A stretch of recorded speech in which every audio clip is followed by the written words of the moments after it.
Hey there, cats and kitties. I am the Blues Man, Johnny Blues, and with this video, we'll be discussing my thoughts on episode 22 of the anime series Ushio to Tora, and the plot she does a thicken in this episode. Absolutely flabbergasted by the fact that Kiryu managed to actually get the Beast Spear away from Ushio, and is tantamount to destroying it. I mean, we get a lot of exposition, backstory to do with the creation of Kiryu. He was actually a child that was stolen by whom I believe to be the sort of incarnate form of Hakumen no Mono, this woman, Tawako, and this coincides with one of the priests of the Kohami sect having been banished, this guy Inaza, because he believed it was more, style over substance in a sense, as far as the sheer brute force. It was his concept that if we have a ton of these benevolent heavenly weapons to go after Hakumen no Mono, that means a lot more than the purity of soul that it might take to, find a wielder for the Beast Spear and everything like that, like Ushio lives up to being. And he has his ass handed to him by this little kid, Kiryu. I mean, they use the term in, molding this child that was kidnapped by Tawako in childhood as a baby.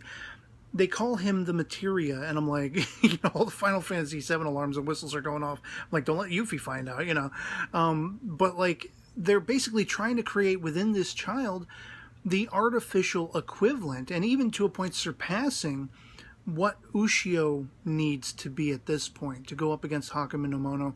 And they've effectively, successfully, from within, kind of split. They've created a divide within the Kohami sect itself. And all of these priests are actually attacking. They get the jump on Ushio. And I thought it was brilliant that he actually fends them off for a little while there, until, of course, you have Kiryu using this magic ability to keep him, sort of locked down in stasis in a sense, and out of their way. And they manage with that extra scarf, that was part of what's already attached to the Beast Spear. They're going to lay it to rest. They're going to, quell its abilities. It can't sort of fend itself off. We know that it has sort of a mind of its own as a, weapon with souls encased within it and everything like that. And Ushio's effectively saved, in a sense, by Hinoa, which was a pleasant surprise. I mean, she hasn't liked him from the get-go, but she's helping him at this point. Kind of like Nagare he was the first one to actually start helping. And we see that, he's run into Tora, and there's a lot of discussion. Tora's had enough. And I think there's part of Tora's the way he's reacting to Ushio, saying you're weak and trying to challenge him. And, I think all of that aspect of Tora, he's in denial to a point of how attached he is to Ushio and everything that they've been through. And I feel like it was kind of a means to prompt Ushio to, get his mind straight again. Not only has Kiryu effectively sown the seeds of doubt within a large majority of the Kohami sect itself, but even within Ushio himself, because he couldn't rise to the challenge and take down just sort of an aspect of Hakumen no Mono, and it took this old woman sacrificing her life to save his. He feels like he's incapable once again, and he kind of has to find himself with the help of Hinoa, and they're chasing after where they think Kiryu went back to, this place that he was born in, that relating to all of these artificial creatures that were created by this Inasa guy with the help of Tawako and everything like that. And to see that this guy, he started to think better of himself once he saw how sort of malevolent and effective Tawako was being in helping him achieve his goals. He started to be fearful of her, and, had I made the wrong decision here? He's questioning himself, and of course they find his corpse still there, and the only thing written on the notepads next to him is the woman, or, that woman, because that was constantly on his mind. What have I brought forth by partnering up with this, again, what I believe to be an aspect of Hakumen no Mono. And Nagare just being all kinds of badass, he and Tora, it totally knocked me for a loop when he's like, he sees that there's a hidden doorway, and he goes, "Hey, Tora," and then he gives him a big smooch, and you got that hilarious, anime scene, and Tora just explodes, and this is what crashes through the wall.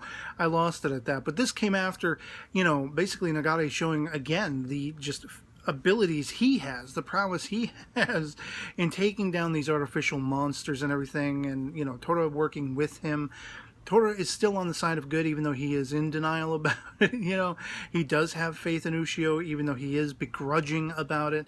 And, I think he just, there was a line where he said something about, that's it, I'm not having faith in you anymore, I'm not having trust in you, whatever it was. So we see that Tora almost feels a level of betrayal in Ushio's uncertainties. Like at this point, Ushio needs to be believing in himself and the power he wields with the Beast Spear, and he needs to be more than just using this device. He needs to actually have a purity of soul, as I say. And I think Tora, he was seeing very sort of hopefully this being brought forth in Ushio, and for him it represented in all yokai, all these monsters that are actually on the side of good, that aren't aligned to Hakumen no Mono. All of them, I think, see a level of hope in Ushio, and that's why Ushio has, created such allies. And for Tora to sort of spurn him, I feel like he was reacting out of like, I'm confronted with a hero who's weaker than I thought he is. He's letting me down from my own expectations. And so Tora doesn't want to deal with it, but he's called on it by Nagare. Nagare's like, you were bored when I found you. You and this kid, you complete each other, whatever it is, you have a great partnership. You need to be together. You're not bored as long as you guys are hanging out. And that's very much the same for me. Nagare goes on, like, I wanted to wield the Beast Spear because I thought fighting monsters would be fun. It would be exciting. It would be, the antithesis of boring.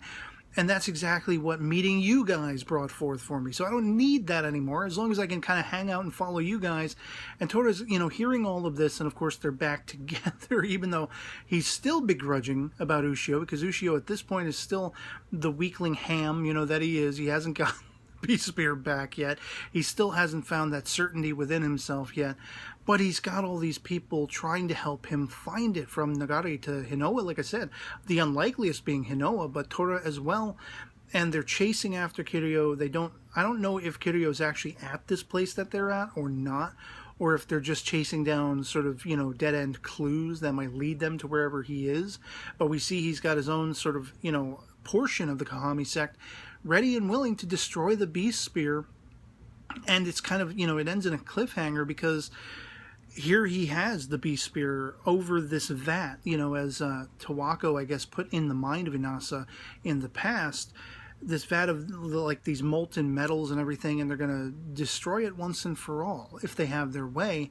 And I can only assume that, Tora, Ushio, maybe Nagare, Hinoa, maybe they'll find it in time and they'll be able to quell, Kiryu's plan. I don't know exactly, but I mean, it seems to me that they've built up time and again that this Beast Spear needs to be an aspect of the fight against Hakumen no Mono. So if they actually do destroy it, I'm going to be completely like dumbstruck.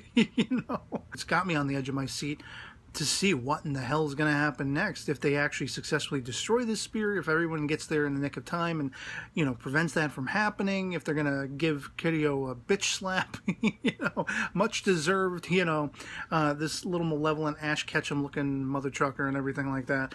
And just once again, this series proves itself to be exciting and gripping and compelling. And I just can't wait to see how it all plays out. I'd love to hear from you guys in the comments below if you've seen episode 22 of Ushio to Tora, if you enjoyed it as much as I did. If not, why not? Let me know in the comments below. Love having the conversation with you guys. Otherwise, that'll be pretty much it for me on this. Hope this video finds you well, and I'll catch you all later. Peace.